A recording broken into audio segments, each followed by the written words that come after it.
it a limitation that after 3 years they must complete the reconstitution of the finances of that temple and return it back to the trustees with whatever conditions you want. And if you can't find the trustees, you return it to the Hindu Dharma Acharya Sabha and say, please manage this. Tirupati must be returned.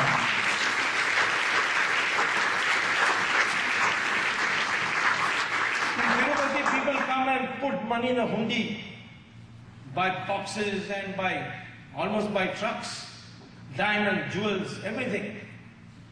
And the total assets of Tirupati after all that they have squandered is $9 billion. Right? Padmanabha Swamy temple, which is not under the government. No people can contribute in the hundi there.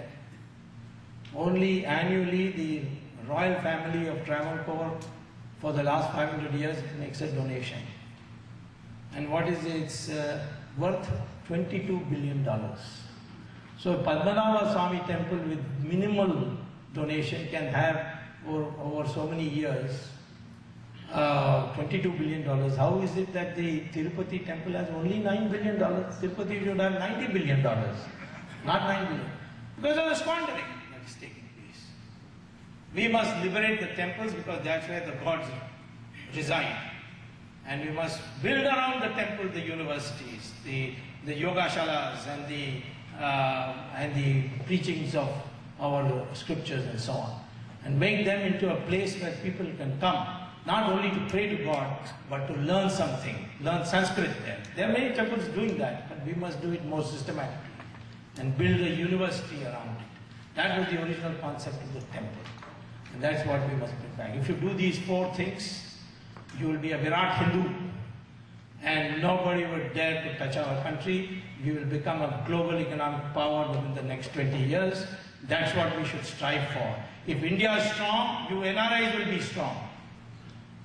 Don't think that because you have come away and whatever happens to India, you are safe here. No, that's what the Indians of Uganda were thinking. One day they were thrown out because they were Indians. The Fiji people also were thinking like that. The Indian got elected to be Prime Minister, the army took over and said nothing doing. Same situation is developing in Mauritius. What's happening in Guyana? In Bangladesh, they were 32% Hindu. Today, only 5%.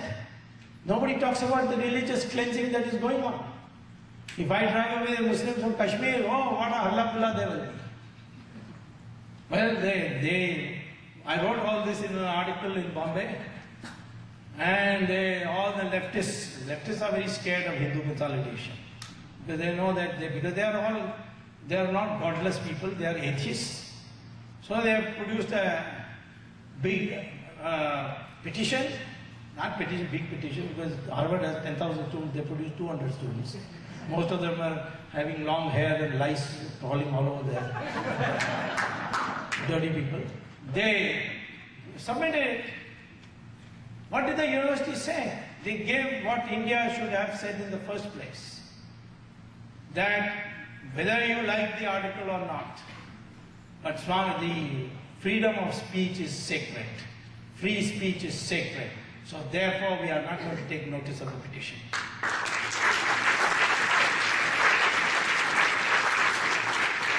Amartya Sen, who hangs around Harvard, because basically he's beyond 80, he should be really in retirement. But anyway, he is an old communist, he's been recruiting for the Communist Party. He was recruited by Sonia Gandhi to do this because they wanted me somehow to be prevented from coming to the court and arguing this 2G. 2G, the procession is very clear. First I said Raja will go because Raja gave away the license at 2001 prices instead of 2008 prices. The difference is 1:10. So if you had sold it at 2008 prices, India would have got $40 billion more. And those companies which got this, they gave a bribe of $12 billion out of that. They kept the rest for themselves as a windfall. And it was shared amongst a lot of people. Raja got only $12 billion means multiply by 6 over 5, it's about 60,000 crores. Raja got only 3,000 crores. Chidambaram got 5,000 crores. And Karnanidhi got 16,000 crores. Because he's got 3 wives, so we have to give something back. And Sonia Gandhi got 36,000 crores. So I got permission of the court to prosecute Raja, because our Prime Minister is a boneless wonder, he could not give me sanction.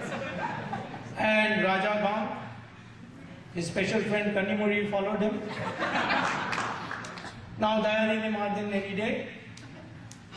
Then I found that Raja is being sent to jail because he charged 1/10 the price of 2008. But the cabinet had authorized 2 ministers to decide without reporting to the cabinet.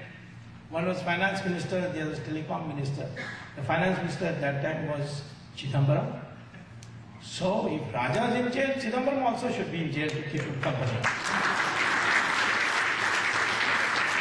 So I argued the matter on 13th May. Court heard me and said we want to hear the CBI reply.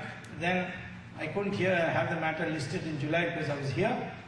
On 24th August, that will be Chidambaram will have to.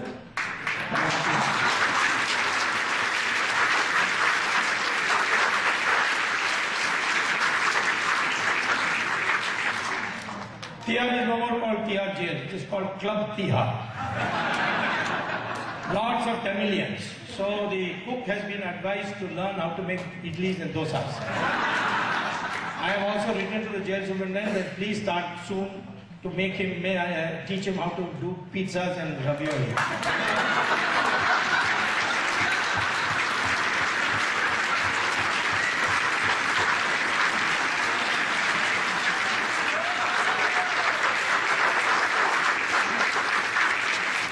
Let her get well in New York, she will rest in Tihar.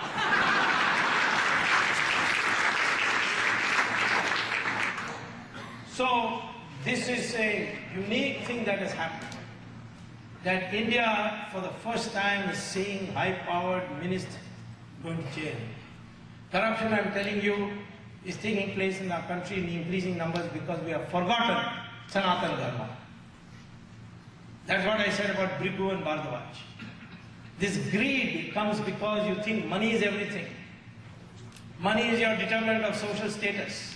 That is not India. That is not India of Sanatana Dharma. Sanatana Dharma, you may have ordinary clothes. You may have given up everything. You may have no money. You may have to seek donations to survive. But your social status will not be hampered because you are working for society, you are working for knowledge. That's changed now. Globalization has made you greedy. Money is everything. That's why I say corruption is the cancer, Sanatana Dharma, Hindutva, which is meaning Hinduness, which is Sanatana Dharma. Sanatana Dharma is the cure. Corruption is the cancer, Sanatana Dharma is the cure.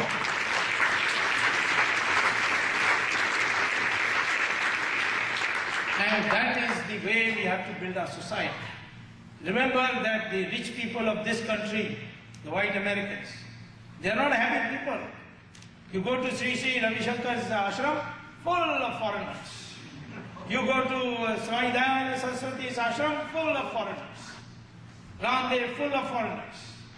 Puttupati Sai Baba, when he was here on this earth, full of foreigners. I remember one American woman coming and asking him, Babaji, I want peace. Please tell me how. So Babaji says, you said, I want peace. Then get rid of I, your ego, and want, your desire. What you will be left with is peace. That's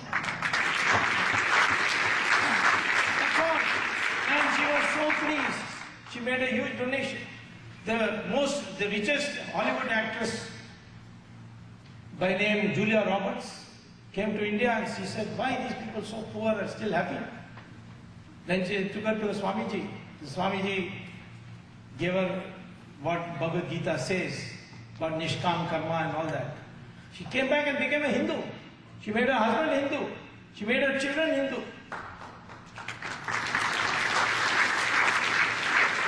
There's no conversion. We can't give money to Julia Roberts to become Indian. She's a very rich woman. Same thing with Stephen Jobs of iPhone and iPad. He went to Varanasi and became a Hindu. Large numbers of people are becoming Hindu, they are not getting reported. They are already taken to yoga in a big way. They are learning Sanskrit because the NASA's report on artificial intelligence says the best language to store knowledge is Sanskrit. So they have now started a program. Bush's last act before leaving was to declare that any college which teaches Sanskrit, they will get special federal grants.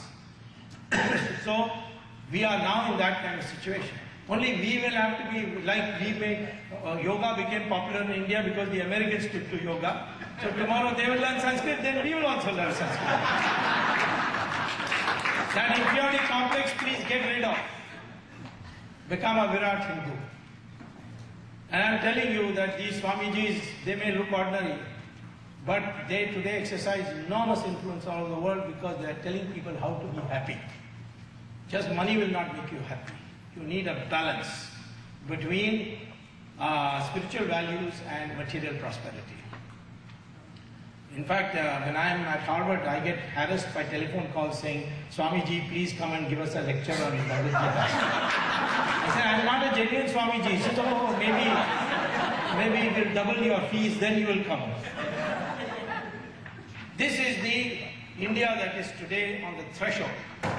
We can either go to the ditch by becoming greedy and corrupt, or we can rise to the top and become once again, the greatest economic power, cultural power of the world.